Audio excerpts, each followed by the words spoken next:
समय आता है, उस समय जीवन भर के किए हुए कर्मों के परिणाम सामने आते हैं और उसके अनुसार उसकी आकृति निश्चित हो जाती है कि कुत्ता बनेगा, भूत बनेगा, पंछी बनेगा, कीड़ा बनेगा, क्या बनेगा उसी समय।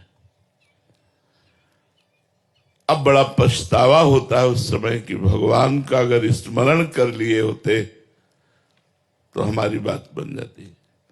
तो हरिवंश महाप्रभु अपनी कसम दे के कहते हैं, मेरी सो भैया कृष्ण गुण संचु,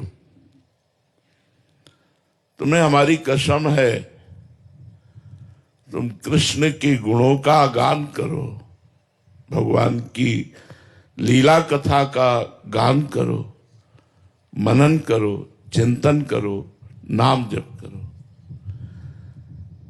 ये कहते हुए सावधानी बरतने की बात कह रहे हैं। कुत्सितवाद विकारहि परधन सुन सिख मंद परति बंचु। ए मंद बुद्धि, इस अमूल्य जीवन में 6 विकारों पर विजय प्राप्त कर लो। षड विकार जित अनग अकामा, काम, क्रोध, लोभ, मोह, मद, मत्सर। काम कामना, क्रोध द्वेष, लोभ धन और भोगों का, मोह परिवार का, अहंकार कर्ता भाव, मत्सरता ईर्ष्या, ये मेरे से आगे बढ़ता जा रहा है। अगर ये द्वेष आदि दोष रहे तो साधना करने पर भी आनंद का अनुभव नहीं होगा।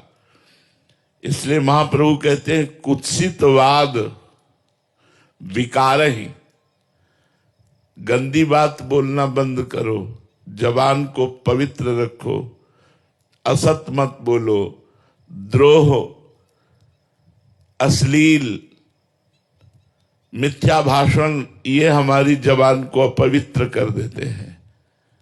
वाणी पवित्र रखो, 6 विकारों पर नजर रखो कि कहीं हमारा परमार्थ रूपी धन चुरा तो नहीं रहे हैं। अनग निष्पाप हो जाओ मनुष्य शरीर में, इसी में पाप नष्ट कर सकते, नहीं भोगना पड़ेगा प्यारे। अभी समझ में नहीं आ रहा क्योंकि अभी भोग आए नहीं हैं दंड रूप से। जब दंड रूप से आएंगे तो ऐसी व्याकुलता, ऐसी परेशानी कि आप सोच नहीं सकते हो, सोच नहीं सकते हो। बड़े बड़े ऋषि मुनियों को भोगना पड़ा तो आप लोगों तो सोच लो क्या हो। तो इसलिए महाप्रभु कह रहे मेरी कसम, ई परलोक सकल सुख पावत। तुम विश्वास करो, इसलिए कसम दे करके कह रहे हैं कि इस लोक और परलोक के सारे सुख तुम्हें प्राप्त हो जाएंगे यदि आप भगवान का नाम जप करोगे, भगवान के गुणों का गायन करोगे। मणिगण पुंज ब्रजपति छाणत, हित हरिवंश कर गही कंचु। कीमती कीमती वस्तुओं को, जितने भी संसार के लोक परलोक के हैं, वो सब मायामय हैं। इनसे भगवान की तुलना थोड़ी हो सकती है। भगवान को छोड़ करके कह रहे ताई कबों भल कहाय न कोई, गुंजा ग्राही परसमणि खोई।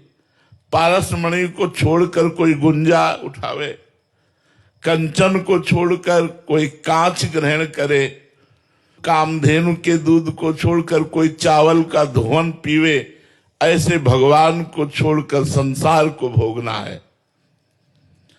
जिस समय कोई ये नियम ले लेता है कि मैं गंदा आहार नहीं करूंगा,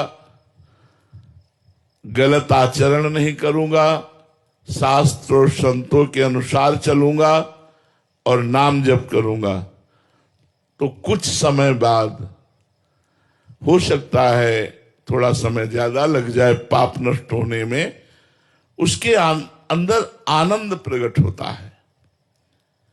जैसे विषयों के सेवन में क्षणिक आनंद होता है, भगवान के आनंद को कहा गया अखंडानंद, रात दिन वो आनंद बना रहता है। जब भगवदानंद जागृत होता है तब पश्चाताप होता है, ओह इतना जीवन बर्बाद कर दिया। अगर जानते कि ये सुख है तो बचपन से भगवान में लग जाते। इतना परमानंद का जब अनुभव होता है तो उसको एक पश्चाताप होता है कि इतने दिन व्यर्थ गए, अगर हमें सत्संग पहले मिल जाता तो मैं भगवदानंद में डूब जाता। तो जब भजन का आनंद मिलता है तब लगता है यार जीवन हमारा व्यर्थ चला गया। भगवदानंद उत्पन्न होते ही मनुष्य में ये लक्षण आ जाते हैं, कोई भी द्वंद्व उस पर प्रभाव नहीं डाल पाता।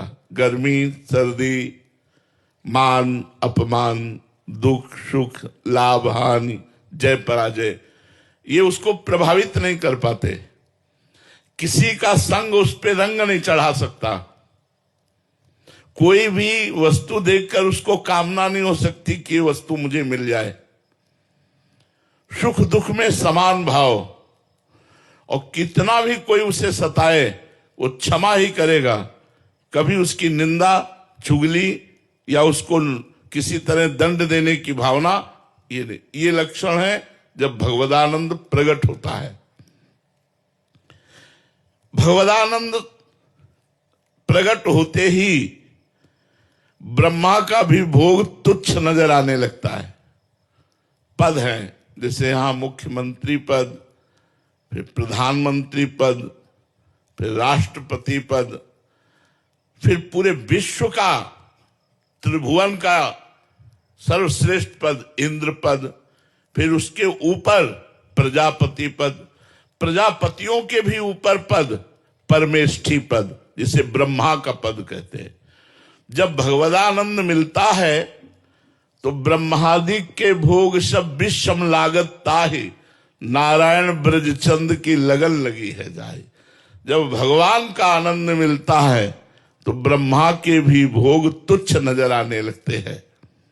जब तक हम विषयों के मोह में पड़कर अंधे हो रहे हैं और डट कर नाम जप नहीं कर रहे, तब तक हम सोच भी नहीं सकते कि भगवदानंद किसे कहते हैं। अभी आप विचार करके देखो भगवदानंद किसे कहते हैं, तो आपको समझ में नहीं आएगा भगवदानंद क्यों।